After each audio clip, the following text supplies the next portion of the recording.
Hello प्रिय छात्र छात्री, आज आम गोटे गोटे छोट छोट सेंटेंस को केमिति बड़ बड़ सेंटेंस रे परिणत करबा ताहा उपरे मो क्लास नहीं आसी। एई सेंटेंस मध्य रे पुणी आउ गोटे प्रीपोजिशन को भी यूज करबा ताहा हेउची सिंस माने ठारू। आउ गोटे मजा विषय ये गोटे वाक्य रे तीनोटी काल बा तीनोटी समय व्यवहार करी आमे गोटे गोटे वाक्य गठन करबा। तुम माने जानिच गोटे वाक्य रे तीनोटी टेंस व्यवहार होइतिबो, तीनोटी टाइम। जेमिति एग्जांपल मु कहि दउची 100 साल पहले हमें तुमसे प्यार था, आज भी है और कल भी रहेगा। आकु टिके जस्ट एक्सप्लेन करूची। देखो 100 साल पहले माने अतीत हो गलानी, हमें तुमसे प्यार था, आज भी है माने आज भी अच्छी माने कोन ला प्रेजेंट टाइम हे गला, और काल भी रहेगा माने भविष्य रे मध्य रहियो माने फ्यूचर टाइम हे गला। तो गोटे सेंटेंस रे तीनोटी टेंस बा टाइम आसी गला। तो आजिरो क्लास होची ताहा उपरे आधार करी आजिरो क्लास। जेमिति के एग्जांपल कहिबा को गले श्रीजुक्त दास आमकु इंग्राजी पढ़ाई आसु अछंती। बुझी पारुथिबो जे श्रीजुक्त दास आमकु इंग्राजी पढ़ाई आसु अछंती ता माने कोन आगुरु पढौथिले, आजी पढ़ौचंती, भविष्य रे भी पढ़ाइबे। ता माने तीनोटी टेंस व्यवहार हेइची। सेही भली सेंटेंस आज मेकिंग करबा। मु सोमवार ठारू इंग्राजी पढ़ी आसु अछि। मु एठी ओडिया रे लिखुची, तापरे इंग्राजी रो अनुवाद करबी। देखो मु आसु अछि। तो लक्ष्य कर प्रिय छात्र छात्री, मु गत सोमवार ठारू इंग्राजी पढ़ी आसु अछि माने तीनोटी टाइम गत सोमवार ठारू माने अतीत काल, ओके, ठारू इंग्राजी पढ़ी आसु अछि माने आज भी पढ़ुची आउ भविष्य रे भी पढ़िबो। ओके, तो आकु हमें ट्रांसलेट करबा जे मु आगरो गत क्लास माने नेछि जोटा कि प्रेजेंट परफेक्ट प्रोग्रेसिव। मु खाई आसु अछि, मु खेली आसु अछि, मु जाई आसु अछि। सेही टेंस बा टाइम अनुसार आमे आकु आमे ट्रांसलेट करबा। देखो मु गत सोमवार ठारू इंग्राजी पढ़ी आसु अछि। तो फास्ट आमे कोन लिखिबा, मु पढ़ी आसु अछि। आई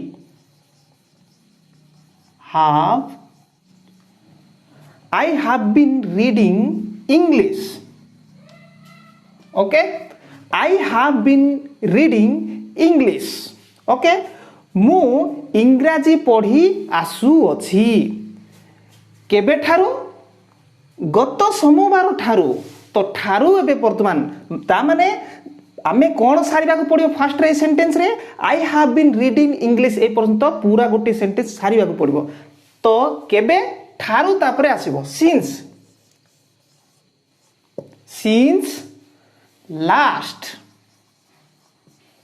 लास्ट कोन? सोमवार, मंडे। ओके, मु गत सोमवार ठारू इंग्राजी पढ़ी आसु अछि। आई हैव बीन रीडिंग, मु पढ़ी आसु अछि। ओके, कोन? इंग्राजी रीडिंग इंग्लिश। सिंस ठारू, ठारू ये होची सिंस ठारू। लास्ट गत, मंडे सोमवार। ओके, तो आराम से गोटे सेंटेंस मेकिंग हे गला। तुम मानकर जदी टेंस बा टाइम क्लियर हेथिबो, मु गत क्लास माने जोटे कि तुम मानकु टेंस टाइम ऊपर संपूर्ण ए टू जेड क्लियर बुझाई देछि। आ बहुत प्रशंसा मध्य करिसो सर एका थर के टेंस क्लियर हे गला बोली भी।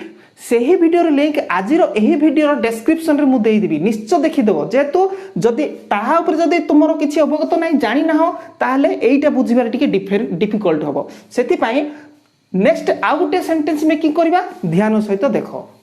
नहीं प्रिय छात्र छात्री, बहुत बड़ बड़ अक्षर मु लिखि देछि देखा जाऊ बोली, कारण किछि किछि छात्र छात्री बारंबार कमेंट करूचंती जे सर अक्षर देखा जाउनी, चिन्हा पडुनी। तो देखो वर्तमान राम गत मास ठारू राति रे कोनसी खाद्य खाई आसु नाही। ओके, तो एठी हमें प्रथम रे कोन लिखिबा, राम खाई आसु नाही फास्ट रे लिखिबा। तो किमती लिखा देखो, राम एट नाइट। तो देखो वर्तमान प्रिय छात्र छात्री, राम गत मास ठारू राति रे कोनसी खाद्य खाई आसु नाही। तो प्रथमे आमे कोन लिखिबा, राम खाई आसु नाही तापरे कौनसी खाद्य देख Ram has not been eating किंबा टेकिंग जोटा भी नहीं पारे इटिंग खाई आसु ना टेकिंग माने ग्रहण करी आसु ना खाद्य ग्रहण करी आसु ना जहाँ भी नहीं पारिबा टेकिंग ओके तो यही पर्यंत कौन Ram has not been eating किंबा टेकिंग एनी फूड कौन सी खाद्य केते बेले एट नाइट राति रे केबे ठारू पास्ट जोटा अछि केबे ठारू गत मास ठारू लास्ट मंथ ओके अति इजी टोटल डिफिकल्ट किछि नाही पूरा सहज खाली टेंस मु जहा पढ़ाई पूर्व भिडियोटा को निश्चित देखिदेव जदि क्लियर है ना हाजबिन रो व्यवहार हाफबिन रो व्यवहार जानी ना ताले निश्चित से वीडियो देख डिस्क्रिप्शन रे लिंक देवी ओके तो एठी लक्ष्य करो राम गत मास ठारू राति रे कौन सी खाद्य खाई आसु नाही तो राम खाई आसु नाही आगो लिखिबो Ram has not been eating खाई आसु नाही कौन सी खाद्य एनी फूड कौन सी खाद्य केते बेले एट नाइट राति रे कबे लास्ट मंथ केबे ठारू लास्ट मंथ गत मास ठारू केमिति बुझी पालो ना तो आउरी भी लंबा लंबा सेंटेंस मेकिंग करबा देखो हैव बीन एवं हैज बीन ऊपर नै करी एवं सीन्स ऊपर नै करी सीन्स ऊपर प्रीपोजिशन इटा एई सीन्स ऊपर नै करी बहुत ग्रामर रे आसी थाए परीक्षा मान करे ता सहित ट्रांसलेट क्षेत्र रे भी किबा स्पोकन इंग्लिश क्षेत्र रे तुम मान को बहुत उपकार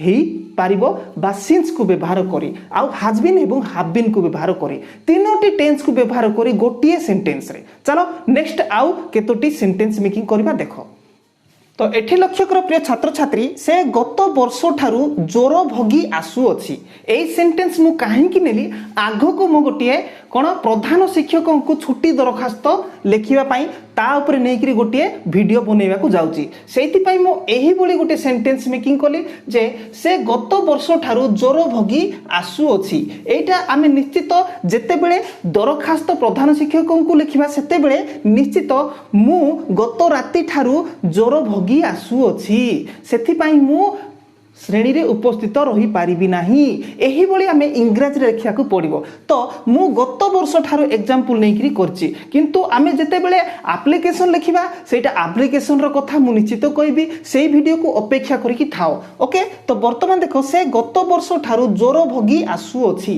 तो प्रथम कोन लिखिबा से जोर भोगी आसु अछि ओके ही तो एबे लक्ष्य करो एठी he has been suffering from fever okay से गत वर्ष ठारू जोर भोगी आसु अछि तो एठी प्रथम लेखा जिवो कोन से जोर भोगी आसु अछि फास्ट लेखाबो he has been suffering from fever से जोर भोगी आसु अछि तो केबे ठारू गत वर्ष ठारू तो सिंस ठारू ओके सिंस गत वर्ष कोन कबार लास्ट ईयर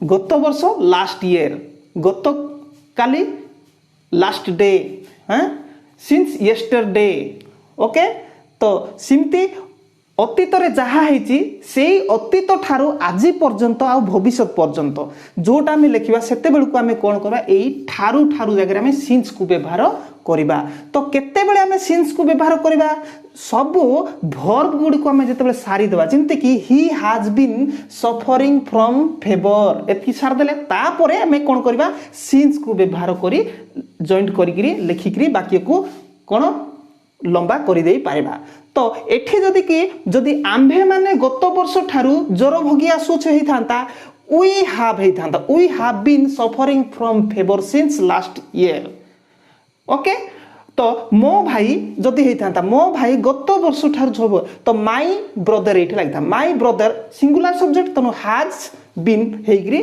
सरी जाई थांता किंतु सेमाने जदि हिथांता सेमाने होची plural subject they have been suffering from fever since last year okay तो since last week since last 2 days एही बळी मध्ये हमें लिखि देई पारिबा तो चलो आउ टिके डिफिकल्ट सेंटेंस देखिबा जोटा कि तुम पाई बहुत उपकार आसीबो चलो तो एठी लक्ष्य कर प्रिय छात्र छात्री गत काली सकाळ ठारू से मो सहित काम करी आसु अछि। तो एठी आमे फास्ट रे कोन लिखिबा से काम करी आसु अछि से ही has been ओके कोन कोन करी आसुची काम working okay he has been working से काम करी आसु अछि का सहित मो सहित एठी मो सहित कोन कोन जानि ना with me ता सहित कोन with him किंबा with her हां मो बापा को सहित with my father मो भाई को सहित with my brother मो शिक्षक को सहित with my teacher अते इजी। तो एठी मो सहित with me तापर कोन करबा since since गतो काली नहीं कि since yesterday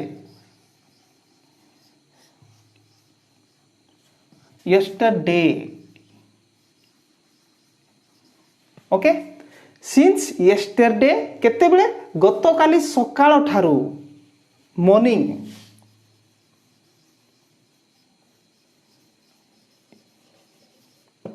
complete he has been working with me से मो सहित काम करी आसु अछि since yesterday morning गतो काली सकाळ ठारू क्लियर केमती लागला अति इजी सहज लागला। नेक्स्ट लास्ट जहा कि एही लास्ट मु जोडा कहबी ताहा टिके डिफिकल्ट लागिवो तथापि तुम माने ध्यान सहित देखो तापर मु तुम पाई मध्ये दुईटी प्रश्न आनिबी ताकू अनुवाद करी तुम माने व्हाट्सएप नंबर जोगे मते पोस्ट करिवो आउ किंबा कमेंट बॉक्स रे जाई कि मध्ये लेखिवो। चलो नेक्स्ट तो वर्तमान लक्ष्य करो काली संध्या ठारू मु तांकू खोजी आसु अछि ओके मु तांकू खोजी आसु अछि ओके तो मु खोजी आसु अछि आगो लिखिबा तो मु को कोन आई हाज लिखिबा कि सिंगुलर सब्जेक्ट नाही आई हेले मध्ये प्लुराल सब्जेक्ट भली हम हाफ को भी व्यवहार करिया आई हैव बीन सर्चिंग एठी लक्ष्य कर टिके काली संध्या ठारू मु तांकू खोजी आसु अछि प्रथम लिखा मु खोजी आसु अछि आई हैव बीन सर्चिंग मु खोजी आसु अछि काहाकू तांकू for him okay for him तांकू तो केबे ठारू खोजी आसु अछि काली संध्या ठारू सिंस लास्ट क्लियर। तो वर्तमान एटा संपूर्ण केतोटी मु सेंटेंस लिखिली या ऊपर तुमे संपूर्ण क्लियर हे पारिथिबो आशा करे आ वर्तमान तुमको मु केतोटी प्रश्न देबी दुईटी प्रश्न ओडिया रे देबी आ ताकू तुमे इंग्रजी रे अनुवाद करी मते व्हाट्सएप जोगे पठाइबो। चलो सेही दुईटी प्रश्न कोन देखो। तो लक्ष्य कर प्रिय छात्र छात्री तुम पाई मु दुईटी ओडिया टू इंग्रजी रे अनुवाद करिया पाई दुईटी मु ओडिया सेंटेंस नै आसीची गत सप्ताह ठारू शिक्षक मते ज्यामिति पढ़ाई आसु अछंती ओके ये होची फर्स्ट सेंटेंस आको ट्रांसलेट करिवो सेमिति दुई नंबर अछि देखो गत शनिवार ठारू छात्र माने इंग्रजी पढ़ी आसु अछंती ओके। तो व्हाट्सएप नंबर देखु जो एठी 8917248980 एई व्हाट्सएप नंबर मोर आउ एई व्हाट्सएप जोगे बहुत छात्र छात्री माने मो सहित चैटिंग करचंती पाठ पढ़ा ऊपर आलोचना करचंती तार मध्ये ग्रुप भी अछि आ तुमे माने जदी निश्चित सेही ग्रुप रे शामिल हेबा को चाहुचो निश्चित एही ग्रुप जोगे मध्ये प्रश्नर उत्तर देबो किंबा कमेंट बॉक्स को जाई कि मध्ये एही दुईटी ओडिया सेंटेंस रो अनुवाद लिखि देखाइबो। तो निजर एड्रेस मध्य एवं गाँव ना एवं क्लास कोन श्रेणी पढुचो ताकू मध्य लिखिबो तो बहुत इंटरेस्टिंग आसीबो एवं पढ़ारे बहुत उत्साह मध्य जमिबो ता सहित मु एमिति नुआ नुआ नॉलेजेबल वीडियो आनिबा पई मोर मध्य उत्साह बढ़िबो। तो सेही खुशी रे तुम माने वर्तमान लाइक बटन को मध्य दबाई दियो जदि नुआ करी जदि चैनल देखुचो नेक्स्ट वीडियो गुड़ी को देखा जदि चाहूच ताहले मागणारे संपूर्ण मागणा आउ लाल कलर लिखा जाइता सब्सक्राइब बटन को दबाई दियो संगे संगे गोटे बेल आइकन देखा देबो ताकू मते दबाई देले तीनोटी बेल आइकन देखाबो से तीनोटी मध्यरु ऑल को जदि दबाई देबो ताले जत्ते बेले जो वीडियो भी अपलोड करबी सर्वप्रथमे तुमे माने ही देखि पारिबो। तो ठीक अच्छे नेक्स्ट वीडियो आसिया पर्यंत अपेक्षार थाओ। मु गोटे कथा कहवा चाहूँगी प्रिय छात्र छात्री वर्तमान लॉकडाउन समय आउ सेथिपाई तुमे माने जेउठी थाओ सुरक्षित थाओ आउ भलरे थाओ एइटा मोर भगवान को ठारे प्रार्थना। धन्यवाद। नेक्स्ट वीडियो रे देखा करबा। बाय।